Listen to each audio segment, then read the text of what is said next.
Hello everyone, কেমন আছেন সবাই? আজকে আপনাদের সাথে শেয়ার করব মজাদার চিংড়ি ভুনার রেসিপি।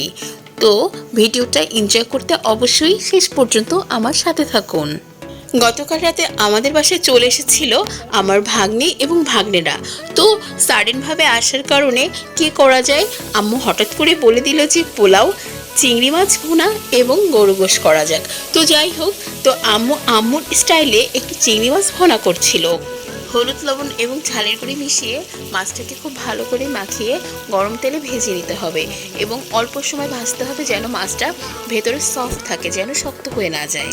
ভাজা মাছটিকে উঠিয়ে এরপরে মশলা কষাতে হবে। তার জন্য পেঁয়াজ একটু ফালি করে দেওয়া হয়েছে, এটা দিলে খেতে ভীষণ স্বাদ লাগবে। এরপরে পেঁয়াজ বাটা হালকা পরিমাণে রসুন বাটা এবং জিরা বাটা দিয়ে মশলাটাকে ভালোভাবে কষিয়ে মাছটাকে ছেড়ে দিতে হবে এবং কাঁচামরিচ ফালি করে দিতে হবে।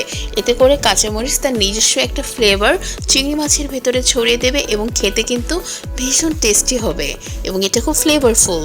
এই তো হয়ে গেল চিংড়ি ভুনা এবং সাথে ছিল পোলাও আর গরু গোশ ছিল, কিন্তু সেটার ক্লিপ নিতে আমি ভুলে গিয়েছি। তো ছোট্ট পরিসরে একটি আয়োজন ছিল, কেমন লাগলো আপনারা অবশ্যই জানাবেন।